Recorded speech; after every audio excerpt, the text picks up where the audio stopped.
I realized that I need to make a video about this and that I can't just refer people to a forum post where I talk about it.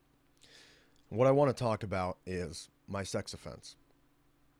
My name is Monsef Grino, in fact, and I'm a sex offender. I'm 25 years old currently, and when I was 21 years old in 2011, I made a really, really bad choice. I actually made a series of bad choices. All of them I have remorse for, all of them I regret. And it has nothing really to do with being caught. Yes, there are punishments, there are restrictions that I have to live with every day since I'm a sex offender for life.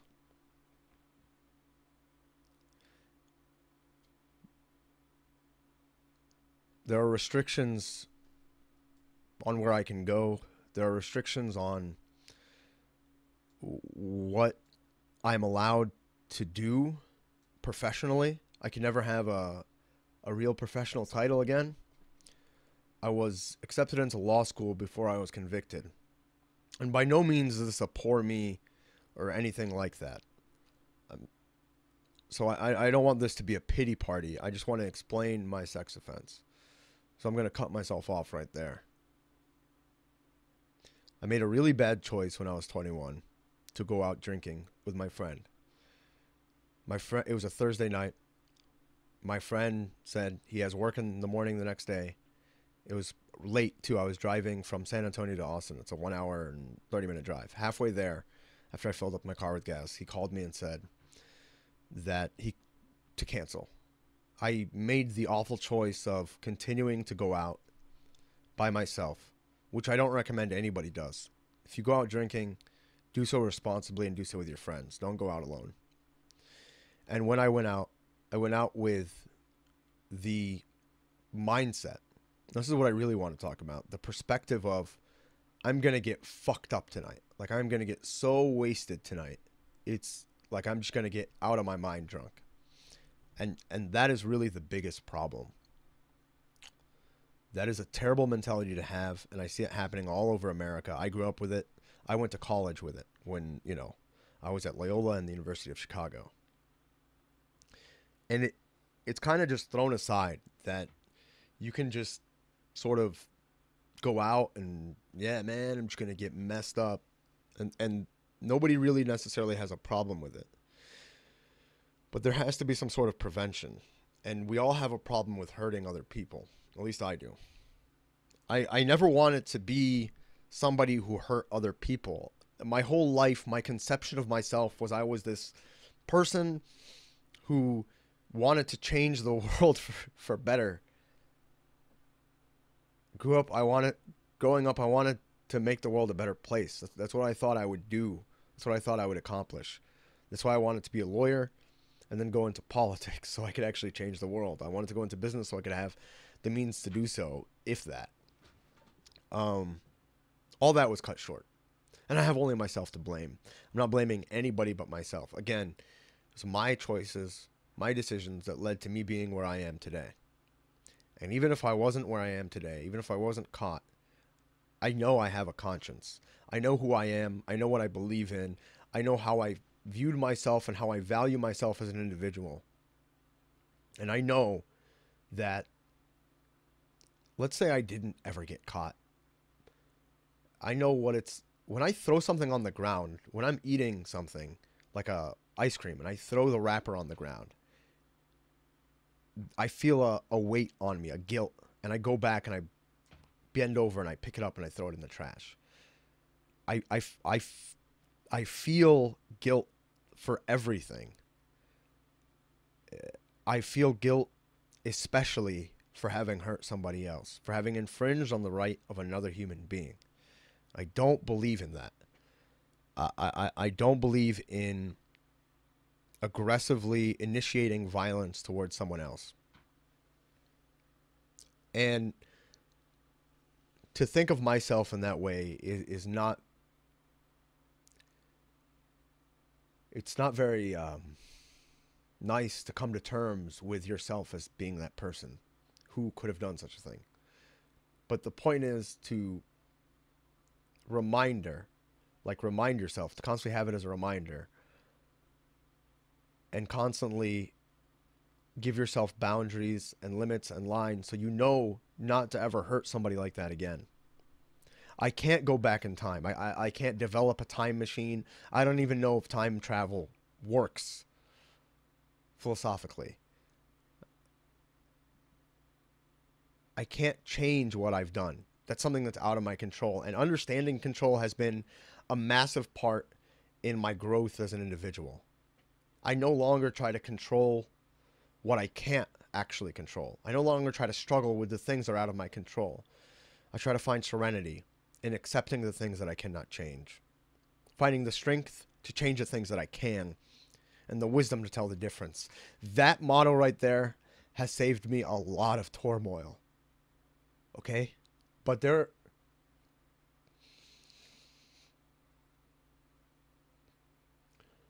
was a time in my life where drinking was a massive problem for me, and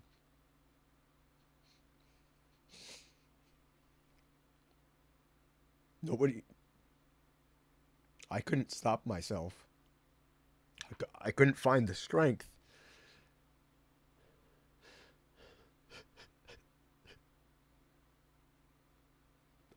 I couldn't find the strength to change what I did.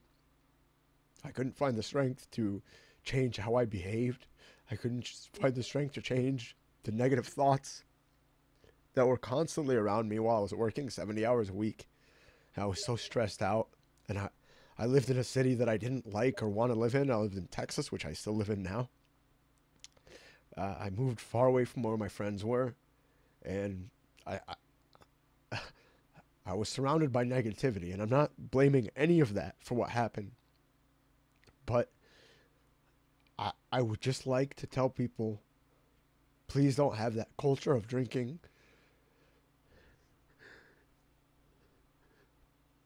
If you're going to drink responsibly. Drink responsibly or don't drink at all. And I don't even want to just blame it on the drink. I had negative thoughts. I had negative energy. All of that which I tried to fix. I chose to abuse drinking as much as I did. I chose to severely cloud my judgment.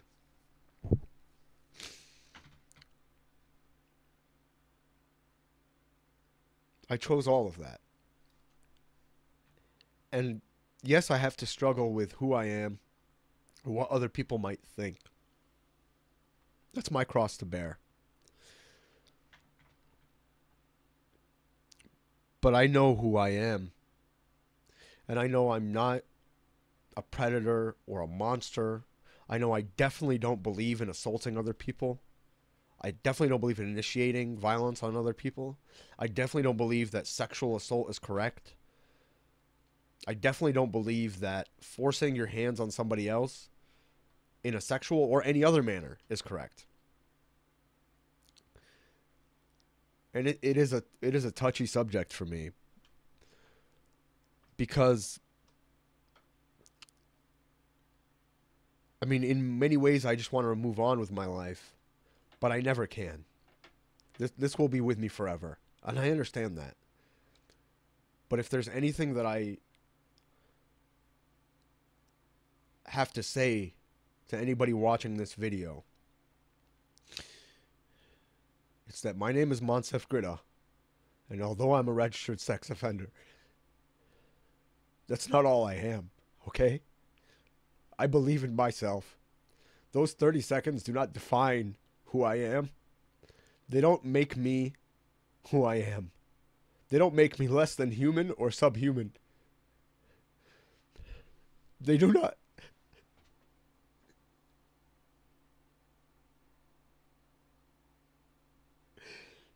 They do not conclude my life.